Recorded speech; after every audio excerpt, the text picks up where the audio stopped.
This presentation covers activities of daily living for transfer.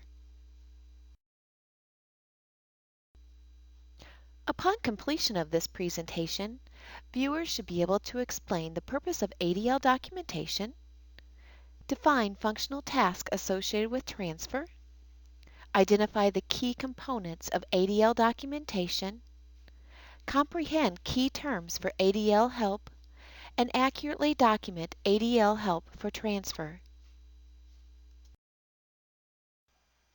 ADL documentation is vital in accurately developing resident care plans and identifying any changes in resident conditions. ADL documentation is also used to help define staffing levels to support the care plan, as well as determine appropriate payment for staff time, skills, and interventions.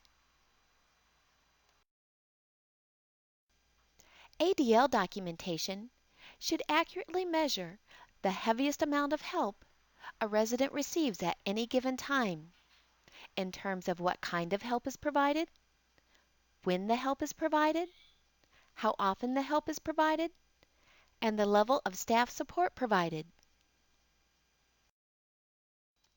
When documenting ADL help, be sure to document what actually happened, not what you think the resident's potential is, or what you think the resident is capable of, or what you think the resident should be receiving. Remember, physical functioning can and will fluctuate from day to day and/or shift to shift. It's important to capture these fluctuations by documenting what actually happened, so that if needed, care plans can be updated, and to be sure that you get proper credit for your time, skills, and intervention. Transfer includes how a resident moves between surfaces, such as in and out of bed, or in and out of a chair or wheelchair. Transfer also includes how a resident is able to move to and from a sitting or standing position. Transfer does not include movement in and out of a bath or shower, as this is captured under the bathing ADL, or movement on and off a toilet surface. This is captured under the toileting ADL. Remember, a resident may be independent in some areas, but require heavier help in others. If you help out in any one of these areas, take credit for your time, skills, and interventions. There are two key components to ADL documentation. The first key component, self-performance, indicates and measures the type of help provided and how often the help is provided. Remember, type and frequency of help can change from day to day and/or shift to shift. The second key component, staff support, indicates and measures the highest level of staff support provided during your shift. This too can fluctuate from day to day and/or shift to shift. It's extremely important to capture these fluctuations in your ADL documentation, even if they only occur once.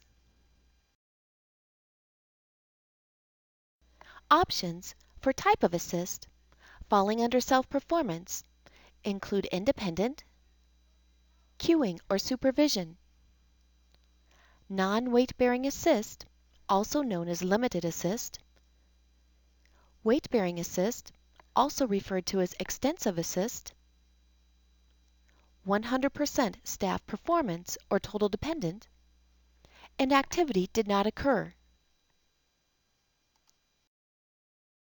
In review, self-performance measures the highest level of help a resident receives, indicating the type of help provided, when the help is provided, and how often the help is provided. Remember, this can fluctuate from day to day, from shift to shift, and even throughout your shift. It's important to document the highest level of help a resident receives during your shift. Independent means the resident completes the ADL task independently, with no staff help or supervision. The ADL is completed, but it requires no staff time, skills, or interventions in any area of the ADL task.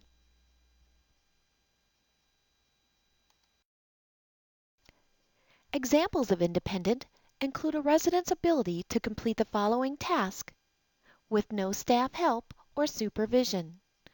These tasks include a resident's ability to move to and from a standing or sitting position, or a resident's ability to get into and out of a bed, a chair, or a wheelchair with no staff help. Remember, if you help out even 1%, then independent should not be indicated. A heavier type of help should be indicated, such as non-weight-bearing assist or weight-bearing assist.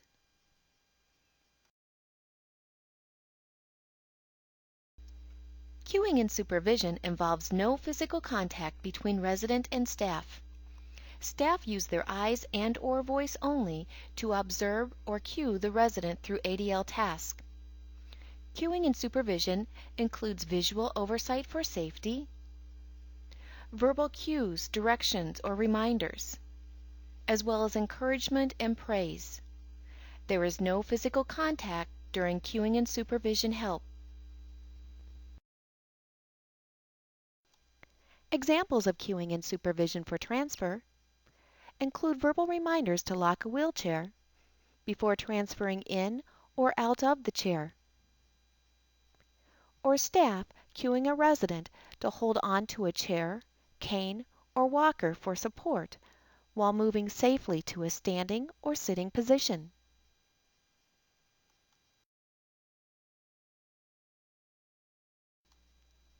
The rule of thumb for non-weight-bearing assist, also referred to as limited assist, is that staff generally use one hand, an open hand contact. The only help the resident receives while performing the task is just a light touch or a guided maneuvering of the limbs. Examples of non-weight-bearing assist would include staff lightly steadying a resident with one hand while transferring to a standing position, or staff lightly guiding a resident's hips to ensure proper positioning and safety during a transfer to a sitting position.